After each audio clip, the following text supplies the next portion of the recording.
Good afternoon. So welcome to the Clarendon Management Lecture. I am thrilled to welcome Clayton Christensen to Oxford. When I was named dean a few years ago, Clayton came up to me within a day or so and said that he had a fabulous experience at Oxford and he was hoping that he could come back someday. And I am delighted that today is that day. We're the first of a visit here at Saïd Business School and the ability to talk to all of you about his theories of management. Now, I don't really need to introduce Clayton very much because that's why you're all here. You know enough about him, but he's not a slouch, let's put it that way. So summa cum laude from Brigham Young, then went on to this place, actually, a Rhodes Scholar here at Oxford, Queens. Then went to another interesting place, Harvard Business School. He was an MBA student there and graduated with high distinction. And then he took the kind of a low-end job of working at the White House. Along the way, then went back and got his doctorate, U.S. terms, doctorate, DBA at Harvard, worked for BCG, started up a couple of firms, wrote nine books, something like that, including one that's been noted as one of the 6 best business books of forever. In addition to all that, he does remarkable work in his community and in his church. And I can tell you as a colleague of his, he's a remarkable colleague as well. So triple threat, scholar, academic, educator, gentleman, everything. I am thrilled to introduce Clayton Christensen. Welcome.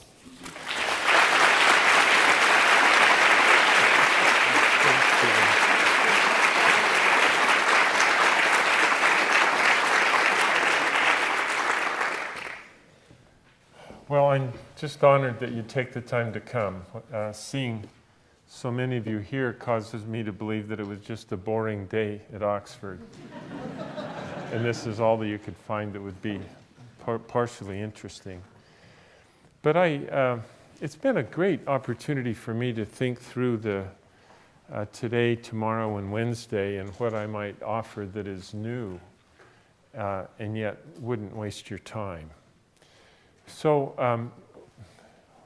what I want to lay out today in one way or another is what I think might be the beginnings of a new theory of growth, whose roots are at a microeconomic level, not the perspective of what an economist might view from the top down. And what I'm hoping is that the model might be useful enough that it could help us explain why some of our economies have stagnated, and then also understand what can enable a nation in poverty to become prosperous. So I don't know if these will work or not, but if they're of interest to you, and some of you are interested in similar things, I would love to have a chance to talk this over through you. So what I'm going to do, for those of you who haven't suffered through a repetition of what the theory of disruption is, I'd like to just lay this out for you. And then we'll come back to that for the rest of the time together. Where this came from was, as Peter mentioned, I founded several firms, but one of them has become quite successful. And I did that before I became an academic. And I brought with me a set of questions as I reflected on my own experience. A primary one was what causes successful companies to lose their growth and ultimately fail. And this is the model that emerged. And what I'm going to do is describe the model in the context of a case about the steel industry. So for those of you who've not yet made a lot of steel in your lives, there are 2 ways to make it. Most of the world's steel historically has been made in massive integrated steel companies. It would take about $10 billion to build an integrated steel company today. The other way to do it is in what we call a mini mill. Mini mills melt scrap in electric furnaces. And we could put easily 8 electric furnaces in this room. because you can make steel of any given quality in one of these mini mills. They don't have to scale up the downstream processing steps, and that's why they call these things mini mills. The most important dimension of a mini mill is that, in fact, you can make steel of any quality for 20% lower cost in a mini mill than you can make it in an integrated mill. So just think about this for a minute. Imagine that you were the CEO of an integrated steel company somewhere in the world. You're making commodities. Here is a technology, mini mills, that would reduce the full cost of making steel by 20%. Don't you think you'd adopt this new technology? It's broadly available. And yet, not a single integrated steel company anywhere in the world has yet successfully built and operated one of these mini mills. And this is my sense for why something that makes consummate sense is actually impossible for smart people to do. So the steel market, like every market, is comprised by tiers. At the bottom of the market is concrete reinforcing bar, or rebar. Almost all of us could make rebar if we wanted to. At the high end of the market is sheet steel that's used to make appliances and cars. It's actually very hard to make that stuff. And at the beginning of this story, the integrated steel companies made the full range of these products. Mini mills became technologically viable in the late 1960s. And because they were melting scrap in these electric furnaces, the quality that they could produce was uniformly bad. In fact, the only market that would buy what the mini mills made was the concrete reinforcing bar market, because there are almost no specs for rebar anyway, and then once you buried it inside of cement, you couldn't verify if it had met spec or not. And so rebar was a perfect market for crummy products. As the mini mills attacked the rebar market, the reaction of the integrated mills over there was they were just relieved to get out of the rebar business. It truly was, in American English, a dog-eat-dog commodity. Their gross margins were only 7%. It just made no sense to defend a crummy 7% margin business when in the tier above them, the integrated steel companies could generate 12% gross margins. So an interesting thing happened. As the mini mills were expanding their capacity to make rebar, and the integrated steel companies got out, as they got out of rebar and added up the remaining numbers, their profitability improved by getting out. Mini mills, because they had a 20% cost advantage, they rolled tons of money by getting in. So they're quite happy one with another. But that disappeared in 1979. That was the year when the mini mills finally succeeded in driving the last high-cost integrated player out of rebar. You look at what happened to the price of rebar in 1979, the price of rebar collapsed by 20%. It just turns out that there's a subtle fact about strategy that nobody had thought about before, and that is a low-cost strategy only works as long as you have a high-cost competitor in your market. And as soon as they had fled up market, then it was just low-cost mini-mill fighting against low-cost mini-mill in a commodity business. Very quickly, competition drove prices of rebar down to the point where nobody could make money. So what are these poor mini-mills going to do? Well, they try to become efficient making rebar, but that's just a recipe for survival. And then one of them looked up market and announced, oh my gosh, if we could just make bigger and better steel, we'd make money again, because the margins there are nearly double. And so they stretched their ability from rebar into making thicker bar and rod and angle iron. As they attacked that tier of the market, the reaction of the integrated mills was they were just relieved to get out of that business, because it was such a dog-eat-dog commodity. And why would they ever want to defend a crummy 12% margin business when they could make 18% in structural steel? So the very same thing happened. is the integrated steel companies lopped off the lowest profit part of the product line and added the remaining numbers, their profitability improved by getting out. And the mini mills, by getting in, had a 20% cost advantage again. And everything was hunky-dory on both sides until 1984. That was the year when the mini mills finally succeeded and drove the last high-cost integrated player out of angle iron, bar and rod. If you look at what happened to the price of those products in 1984,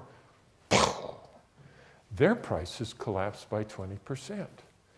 And the reward to the mini mills for their victory is they couldn't make any money. So what are these poor suckers going to do? One of them looked up and said, my gosh, if we could just even bigger and better steel, we'd make money again. And as they attacked the smallest end of the structural steam business, the reaction to the integrated mills was, man, were they happy to get out of that business, because it was such a dog-eat-dog commodity. And why would they, have I told this story before? Why would anybody ever want to defend a crummy 18% business when their margins in sheet steel were so dramatically better? So the very same thing happened. As the integrated mills lopped off the lowest profit part of their product line and added the remaining numbers up, their profitability improved by getting out. And the mini mills, as they had a 20% cost advantage, their profitability improved by getting in to the piece that the integrated mills got out of. And things were just fine with this arrangement until 1996.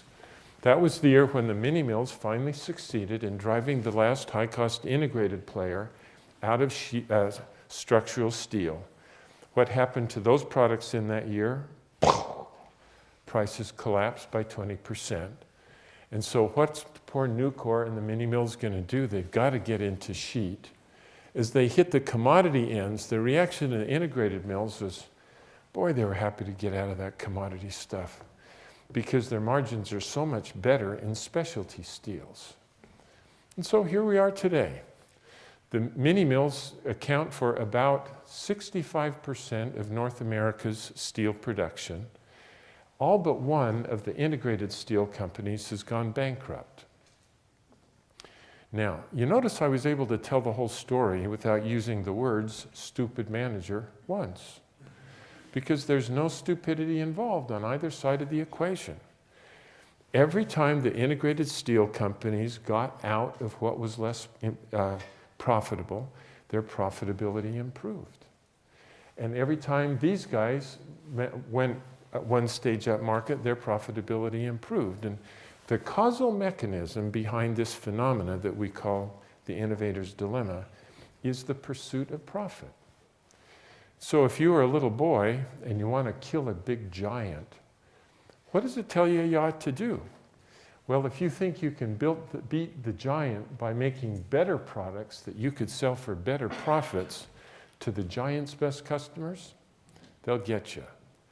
But if you define a business or an approach where you come in at the bottom of them, then in pursuit of profit, the giant is motivated to flee rather than fight you. And if we had several days, we could go through industry by industry of how this has happened before and is going on today. Just as a simple example, looking at the way you guys, the clothing that you have, you may not have heard of this company called Toyota, as you guys drive Lexuses and things, but Toyota didn't come into our markets with Lexuses. In fact, they came in with rusty little subcompacts in the 1960s called Coronas. And they made it finally so cheap to buy a car that the rebar of humanity, people we call college students today, can own a car. And then Toyota went from a Corona to Tercel, Corolla, Camry, Avalon, 4Runner, Sequoia, and then a Lexus. And General Motors and Ford, who are making big cars for big people in the equivalent of integrated steel companies, They could see Toyota coming up after them through the 60s, 70s, 80s, and 90s. And every once in a while, General Motors would say, you know, we ought to go get those buggers. And so they'd design a subcompact to their own that they called a Chevy, a Chevette, yeah, or a Pinto. And it made no sense to defend the least profitable end of their business when the Americans could make even bigger cars for even bigger people. And Toyota just came underneath them and essentially killed Detroit. Who's killing Toyota? They don't feel as if they're being killed incidentally. Kia and Hyundai, the Koreans, have stolen the bottom of the market from Toyota, not because Toyota's asleep at the switch, but why would they ever want to defend the lowest profit part of their product line when they have the privilege of competing in luxury cars against Mercedes? And then right after Korea, Chevy from China, Chery, yeah, is doing the next. I had a stroke a couple of years ago, and sometimes I just can't think of the words instantaneously, so thanks for helping me out. Anyway, so this is the model of disruption, and it explains not everything, but a lot of what goes on in our world.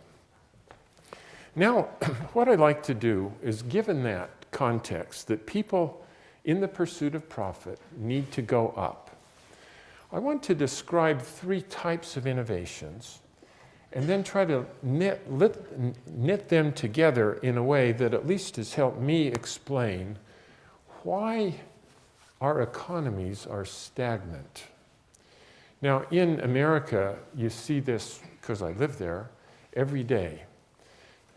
In our economy, since World War II, we have had 9 recessions. In the first 6 of those 9, from the time where our economy hit bottom till when they had rebounded to achieve the prior economic peak, on average is 6 months, just like clockwork. But we had a recession in 1991-92-ish, where it took our economy 15 months to achieve the prior peak. And then in 2001 and 2, we had another recession. It took us 39 months to hit the prior peak. And now we've been working at getting out for 67 months, and we still haven't hit the prior peak. And so there's something fundamentally wrong with our economy. And I will assert the very same problem is at work with yours and in Japan's as well. So the first type of disruption, or of innovation that's salient to this, I'll call disruptive innovation. And it looks at it from a different perspective than the one I described before. I'll describe here 3 concentric circles, and they're meant to represent populations of people, where in the center, these are the customers in an industry who have the most money and skill. And then these larger circles represent larger populations of people who have less money and less skill. Now, almost always in an industry, it begins at the center, because the first manifestations of new technology are indeed complicated and expensive. So in the case of computing, this first manifestation was what we call the mainframe computer. It filled a whole room. It cost about $2 million to own it and operate it, and it took years of training to operate it. And so only the largest universities and the largest corporations could have one. And therefore, it was a limited size of the market. Only the wealthy could have access. The personal computer was a disruptive technology. And I call it disruptive because it transforms what was a complicated, expensive product into something that is so affordable and simple that even a poor fool like Clayton Christensen could own a computer. And if you remember, those early personal computers were very limited at the beginning. And when we had a complicated problem, we had to take it to the center where people who operated the mainframe helped us. But my gosh, that personal computer just got better and better and better and better. And so that more and more you can do more and more things on that personal computer, and you just didn't need the mainframe nearly as much until ultimately that just disappeared. And that personal computer was pretty much all that we needed. Notice the economics were so different. These guys, $2 million, gross margins of $1.2 million per machine. The personal computer, they cost $2,000, not $2 million. And that meant that the gross margins were only $700 per machine.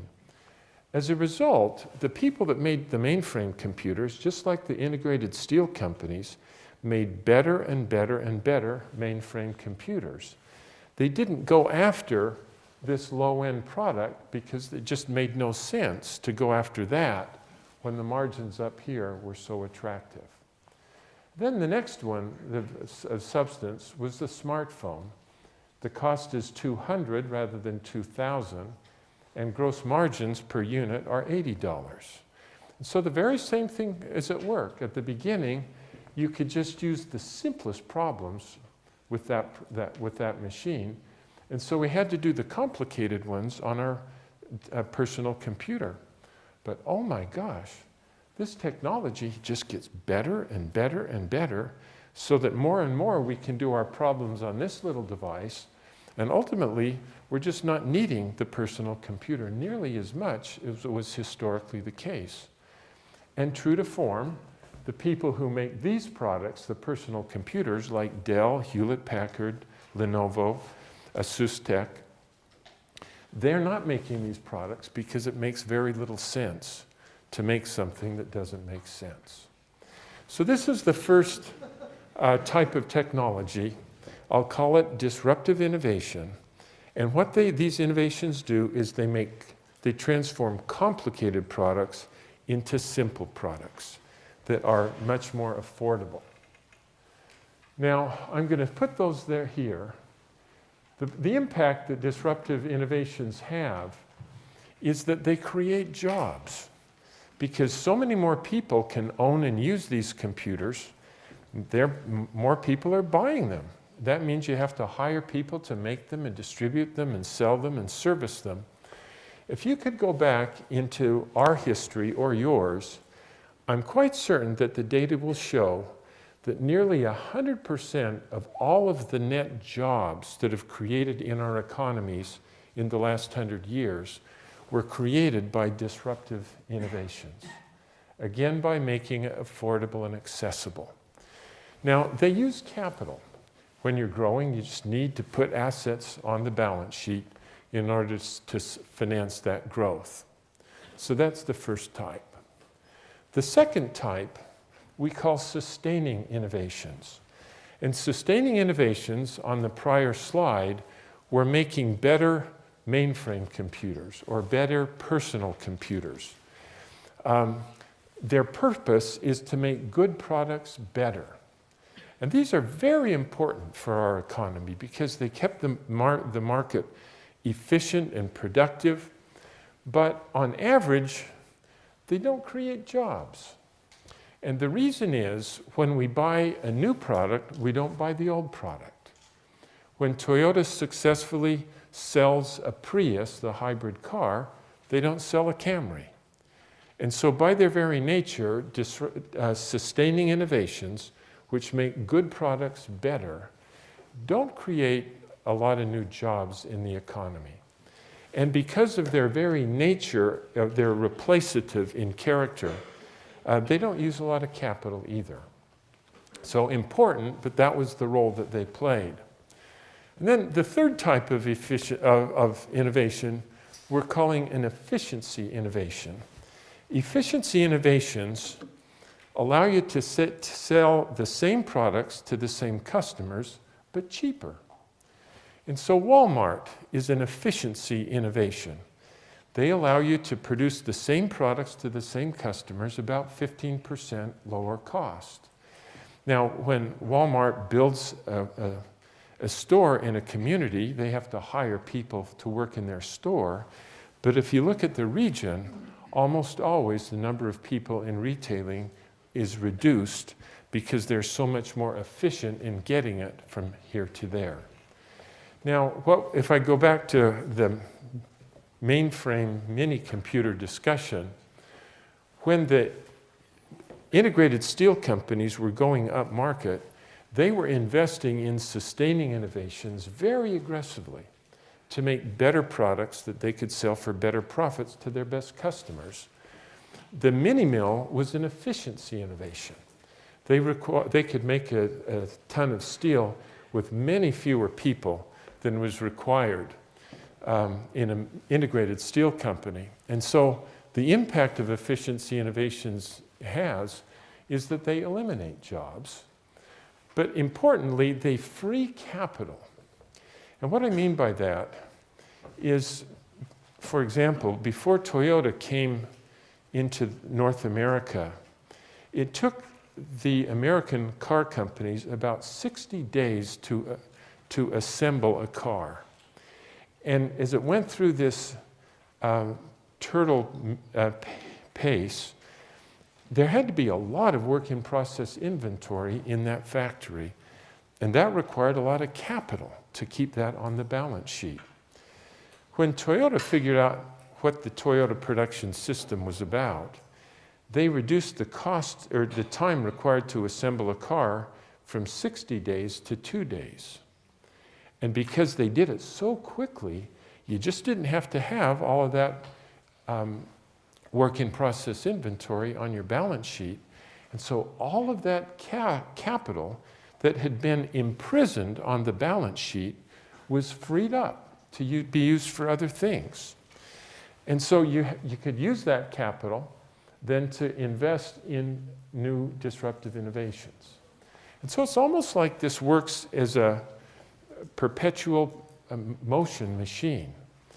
As long as efficiency innovations are creating enough capital that we can launch disruptive innovations, and as long as disruptive innovations create more jobs than efficiency innovations eliminate, it just keeps going.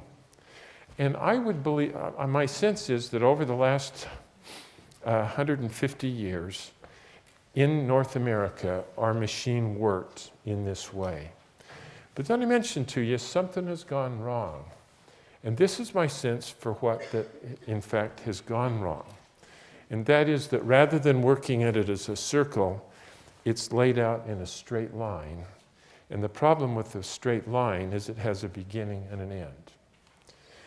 Where that came from was a couple of concepts. The first one was a marvelous economist named George Gilder, who just had this axiom that I described. So whenever you're making a product, you have inputs. If some of those inputs are abundant and cheap, you don't have to account for them. You can waste it if you want to. So sand, for example, is abundant and cheap, and you can waste it if you need it. But other inputs might be costly and scarce. And if that's the case, then you got to be careful. And you have to really husband the use of that product and only deploy it in applications where it will be leveraged in a maximal way. And you have to measure how efficiently you're using this scarce resource.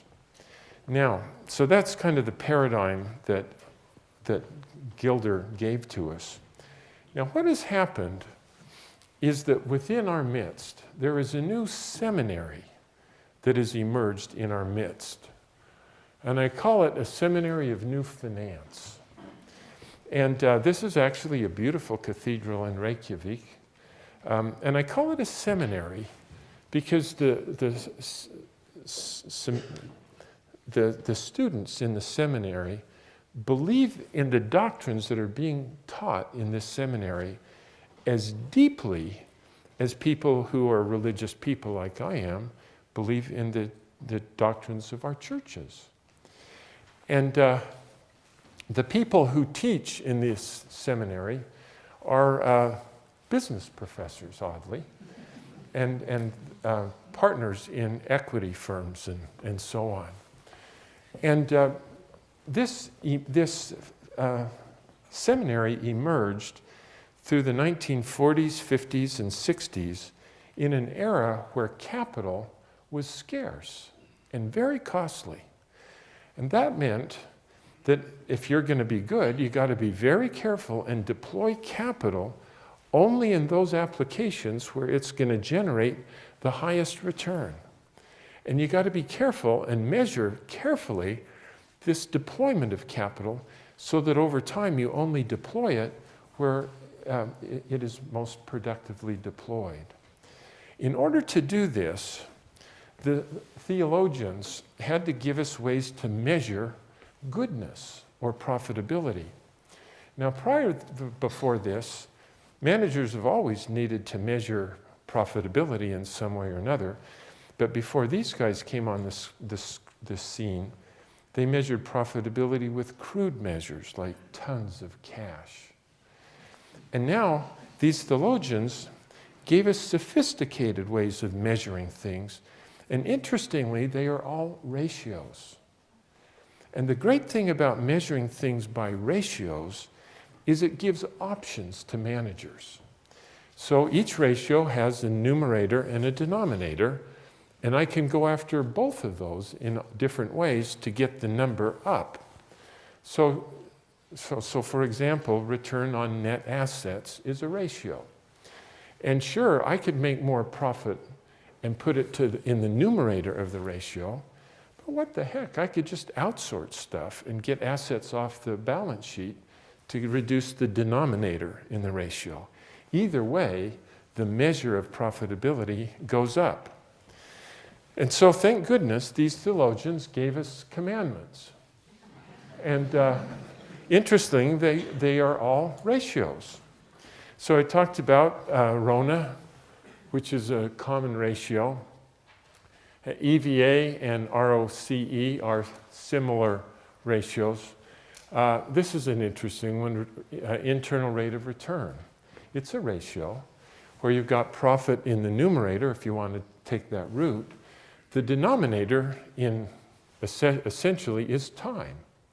And if I want to get internal rate of return to go up, then all I have to do is invest only in things that pay off in the short term.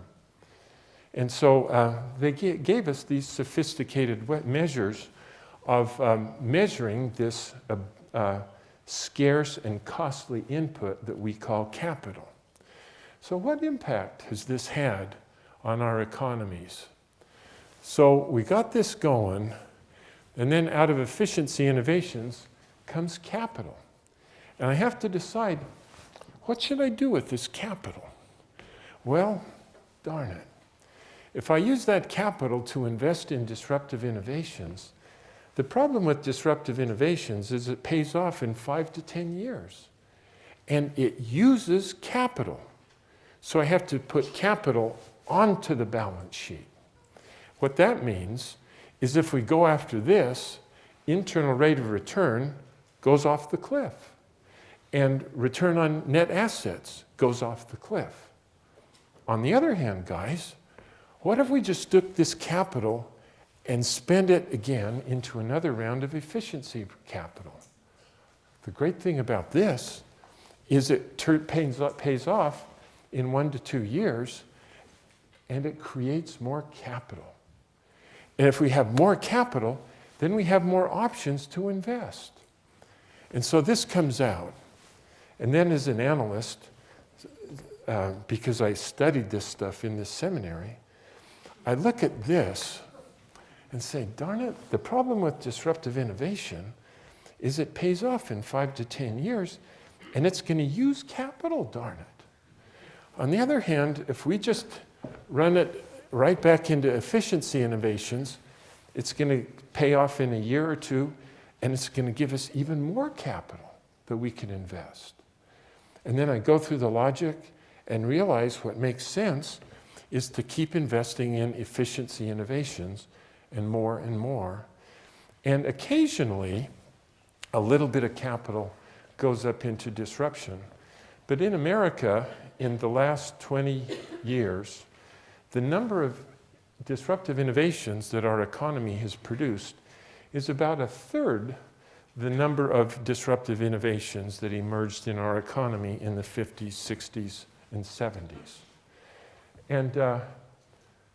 And so we are taking a lot more jobs essentially out relative to the number that we're creating with disruptive innovation. And that's what's wrong with our economy. And if you ever want to know what the future is for Britain or America, just look at Japan.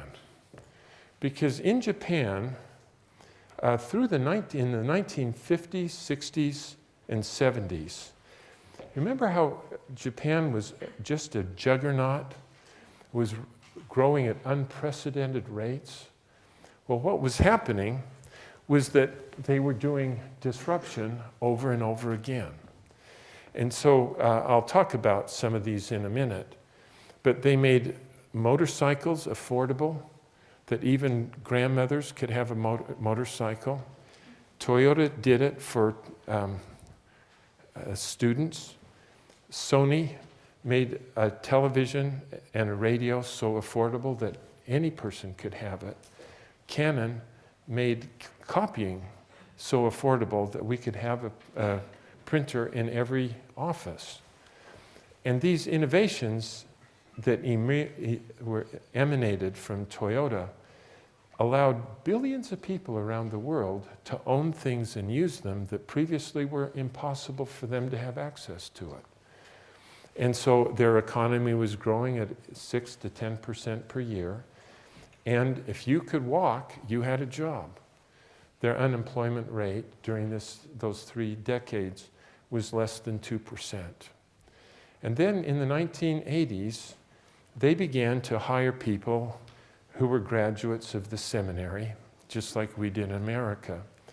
And as they assessed the return on capital that came from that versus this, they just stopped. And since 1990, Japan's economy has generated only one disruptive innovation. That's the Nintendo Wii. But it's the only one. And so what they're doing, as what we're doing, is just investing over and over again to create more and more capital. And the result is we are awash in capital. We truly are awash in capital. And the cost of capital is zero. It literally is zero. There's a company, we still create a few of these in America. There's one in the Silicon Valley called Square. They just finished their most recent private round. The cost of that equity is negative. The investors paid Square to take their money. And the head of our Federal Reserve, Bernanke, spends every day standing on the beach with a fire hose open full bore, and he's trying to fill the ocean with capital. And I think the Bank of England is essentially trying to do the same thing. But our world has changed. When cost of capital, or when the cost of commodity is cheap and it is abundant, you don't need to take account for it anymore. And so if we had some time, we've got some ideas for how to solve this problem, but I want to go over that to finish the other elements of the theory. But I just want to have you think about this, that if in fact the cost of capital is zero, then trying to measure and optimize the cost of capital when capital is zero is irrelevant. And we teach in finance that we should calculate net present value. What value is that if the cost of capital is zero? And what George Gilder would say is we're at a time when we could actually just waste capital. And what is scarce are investments in making our good people to become more capable people. And probably 10 years down the road, we will come to discover that that's the kind of thing that we need to husband because they are so scarce and so costly. Anyway, so that's one piece of the system. Now, I had a former student who returned to Japan, took a position in their industry of international trade and industry. And this poor man was sentenced to develop a plan for the resurrection of Japan's economy. And, you know, this is a big puzzle because through the 60s, 70s, and much of the 80s, Japan's economy was growing like gangbusters. And then it started 1990, it just flatlined. And he said he worked on the problem for about 2 years, and he called me one day. And he said, Clay, there's no hope for Japan. And I'm a very optimistic guy, as you can tell. And I said, look, I'm certain there's something Japan can do. Why don't you just come back to Harvard and we'll spend a day and solve Japan's problem? And what he pointed out, after he talked with me for about an hour, he convinced me that there indeed was no hope for Japan. And he pointed out, as just I've described to you, that Japan disrupted America. And they disrupted America faster than they disrupted Western Europe because you guys have all kinds of ways to keep people out. Ours are easier to get into.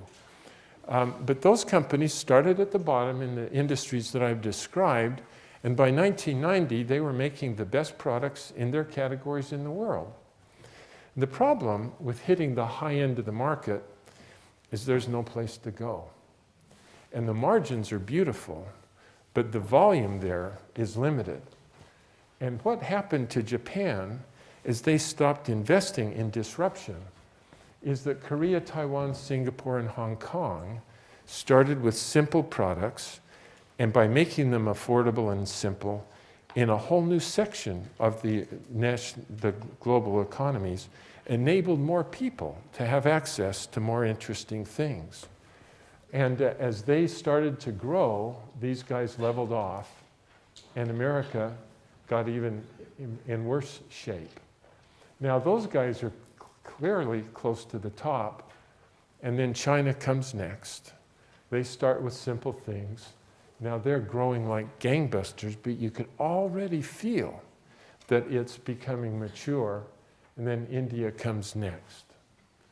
And when I laid all this out, we started to want to understand why this happens. Why is it that disruption itself seems to be an engine of prosperity, but also raised the question, why did these waves of disruption all come from China or from Asia? And why hasn't Mexico disrupted America? In fact, why hasn't any nation in Latin America or the Middle East or Africa gone from poverty to prosperity in such a short time as these guys have? Why haven't they been able to disrupt the rest of us? And it's a puzzle. I'm not sure that I know the answers, but let me just describe a little bit of what we see. So Toyota, do you know where they started? This is their first product, a three-wheeled delivery truck that they could use in the congested pathways in urban cities as Japan's economy was trying to get out of World War II. And they started with domestic capital. This wasn't outside capital that came in, but they mustered enough capital to get going. The customers were Japanese drivers, and the distribution system were Japanese as well. That's how they started. In other words, through disruption, made it possible for a larger population of people now to have a car in some way or another, whereas historically they didn't have access to it. And then the next step was they started to fuel disruption in America by making it so affordable and accessible now that college students can do it. And this is the first one that they introduced in 1962. It cost less than $2,000. And by creating this in America, they had to have more customers, more distributors, and so on. And then after they did that, then their focus became much more focused on sustaining innovations. That's the first, an early Camry, and then the last one is a Lexus, which I've never ridden in. In Korea, Kia started out here domestically, domestic customers, domestic capital, domestic distribution. So affordable that almost anybody could have one. This was the first passenger car, again for domestic market entirely. And this one that came in '86 was the first one that they sold in the world markets, and now this is what they sell today. But again, the first step was with the domestic customers and domestic capital. This is how Kia got into the bus business. I was a missionary for the Mormon Church in Korea in the early '70s when it was the poorest nation in Asia. And this was a bus. You just sat in the back, and hopefully you got off when they hit the pothole. And this is what they do now. Think about where Honda came from. Their first product, again, was what they called a Cub, essentially a bicycle with a motor. Domestic customers, domestic capital, domestic dealers. And then they came, just as Toyota did, to do disruption in America, and new customers, new dealers, but in our nation. And you notice these are different kind of motorcycles than normally we have thought about. And they had a marvelous advertising campaign called "You Meet the Nicest People on a Honda," because you didn't meet a lot of nice people on Harleys. But then after they created this new market, then they also started to focus on sustaining innovation. And just like Toyota, when it hit this transition, growth started to stop because they're focusing not on the things that create this kind of growth here. So I don't know if you get a sense of what's going on, that in every case they have to create within themselves innovations that help them allow more people to have access to things that previously wasn't possible. And then they go up from there. This is how it happened in Taiwan. This is an interaction I'll describe quickly between a company called ASUSTeK and their customer, Dell. At the beginning of the story, ASUSTeK, which is a Taiwanese circuit guard company, came to Dell with an interesting value proposition. You know, we've been doing a good job with these. Come to think of it, that motherboard, making circuit boards isn't your core competence, Dell, it's ours, and if you let us do it, we could do it for 20% lower cost. And Dell's analysts looked at it and realized, geez, they could. And if we had them do the motherboard, not only could the cost drop by 20%, but we could get all of the circuit board manufacturing assets off the balance sheet because it's very capital intensive. So they shoveled that over. Dell's profitability was improved and their revenues were unaffected. ASUSTeK revenues and profits both improved. And then they came back a little bit later with an interesting value proposition. you know, the motherboard is really the guts of the machine. Come to think of it, Dell, you don't need to assemble all of the rest of the junk because assembly isn't your core competence, it's ours. And if you let us do it, we do it for 20% lower cost. And Dell's analysts looked at it and realized, gosh, they could. And if we gave them assembly, we could get all of the other manufacturing assets off the balance sheet, and we still get 20% lower costs. So they shoveled that over. Dell's revenues were unaffected, but profitability improved. And Asustech's revenues and profitability improved by getting into what Dell got out of.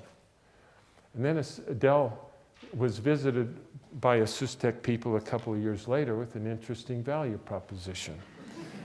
That is, you know, having to deal with all of these components, suppliers, and working out all the logistics headaches and shipping the stupid computers to your dumb customers. Logistics isn't your core competence, Dell, it's ours, and if you let us do it, we could do it for 20% lower cost. And Dell's analysts looked at it and realized, geez, they could. And if we gave them the supply chain, not only could they do it by 20% lower cost, but we could get all the current assets off the balance sheet. And so they shoveled that over. Dell's revenues were unaffected, but their profitability now really improved, especially return on net assets, because they got no assets. And Asustech's revenues improved by getting into what Dell got out of. And have I told you this story before? So the very same thing happened. And now Asustech is the third largest manufacturer of computers in the world, and Dell just puts their name on stuff that these guys make. And you notice I was able to tell the whole story without using the words stupid managers once, because there's no stupidity involved. These guys get their profitability by getting out. These guys get their profitability by getting in. And it's the pursuit of profit that caused this to happen. But this is the mechanism by which Taiwan's economy became prosperous, is they did this over and over and over again, primarily in consumer electronics in one way or another. I'm on a board called TCS in India. We started just doing simple coding, and then step by step added more and more and more to the IT processes of our customers. And so really it's not clear who's got what brand.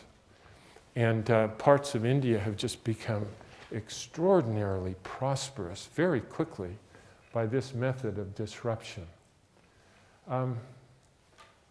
Last one, and then open for comments.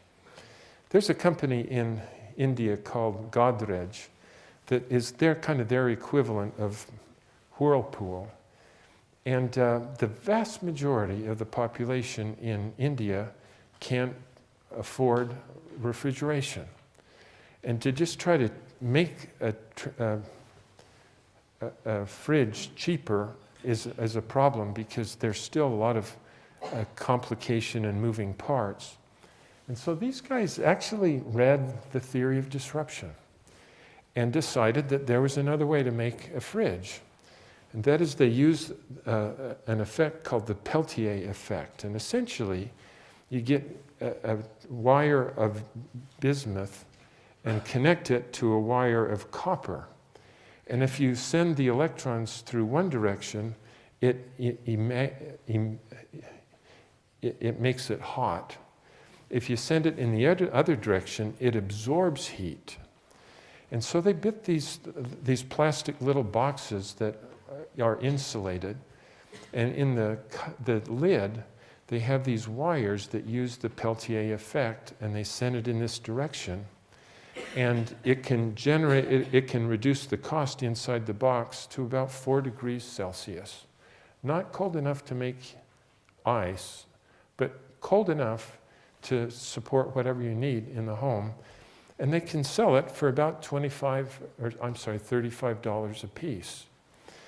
And what's happening just in this industry is that many more people can now own and use a refrigerator.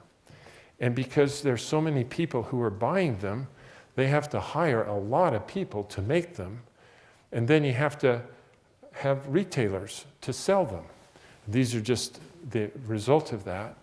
And then you have to have new ways of distributing these products.